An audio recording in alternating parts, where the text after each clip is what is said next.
இங்க இருக்கிற அமைச்சர்கள், அதாவது ஒருத்தர் பார்த்தோன்னா வேளாண் துறை அமைச்சர், அவருடைய வேலை என்ன? வேங்கையன் மைந்தன். அவருடைய வேலை என்ன? வேளாண் துறை அமைச்சர். வேளாணை பாதுகாக்கணும், விவசாயத்தை பாதுகாக்கணும், விவசாயத்தை மேம்படுத்தணும், விவசாயிகளை பாதுகாக்கணும், விவசாய மண்ணை பாதுகாக்கணும். ஆனால் இவர் புரோக்கர் வேலை பண்ணிட்டு இருக்கிறார். என்ன வேலை? நிலம், என்எல்சிக்கு நிலம் வாங்கி கொடுக்குற வேலை. இவர் என்ன பண்ணுறாரு? இப்போ உடனே காவல்துறை எவ்வளோ? 5000 பேர். நீங்கள் என்ன தீவிரவாதிகளா? கஞ்சா விற்கிறவங்களா? கள்ளச்சாரம் காசுறவங்களா? அவங்கெல்லாம் விட்டுடுவானுங்க.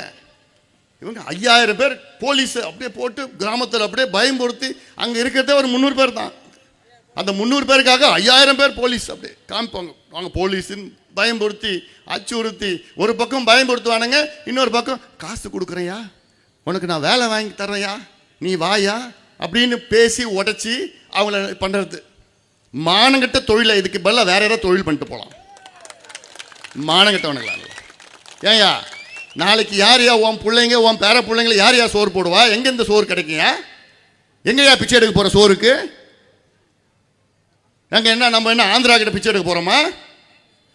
இல்லை தாய்லாந்து, லாவோஸு, கம்போடியா, வியட்நாம் கிட்ட போய் பிச்சை எடுக்க போகிறோமா? ஐயா நாங்கள் எங்கள் மண்ணை அழிச்சிட்டோம்யா, எங்கள் மண்ணை அழிச்சு நாங்கள் தொழிற்சாலையை கொண்டு வந்துட்டோம்யா, எங்களுக்கு மண்ணை அழிச்சு நாங்கள் கரண்ட்டு கொண்டு வந்துட்டோம்யா, எங்களுக்கு சோறு இல்லையா ஐயா, எங்களுக்கு யாராவது சோறு போடுங்க ஐயா.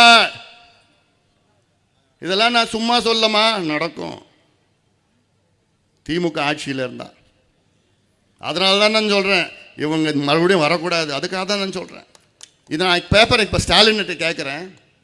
முதலமைச்சர் ஸ்டாலின் அவர்களே, உங்களுக்கு மதுரையில் சுரங்கம் தொடங்கினா உங்களுக்கு அப்படியே கோபம் பொங்கிட்டு வருது. உங்களுக்கு டெல்டா, தஞ்சாவூரில் காவிரி டெல்டாவில் நிலக்கரி சுரங்கம் தொடங்கினா அப்படியே ஆவேசமாக நான் டெல்டாக்காரன்னு சொல்கிறீங்க. கடலூரில் 3வது நிலக்கரி சுரங்கம் தொடங்குவோம் என்று மத்திய அரசும் அனுமதி கொடுத்துட்டா, என்எல்சி அனுமதி கொடுத்துட்டா. இப்போ உங்ககிட்ட இருக்க இந்த ஃபைலு, இது வரைக்கும் ஒரு வார்த்தை முதலமைச்சர் ஸ்டாலின் அவர்கள் இந்த 3வது நிலக்கரி என்எல்சி சுரங்கத்தை நான் அனுமதிக்க மாட்டேன் என்று ஒரே ஒரு முறை கூட நான் சொன்னது கிடையாது. ஸ்டாலின் சொன்னது கிடையாது. இது எவ்வளோ பெரிய ஒரு மோசடி, எவ்வளோ பெரிய ஒரு மோசடி.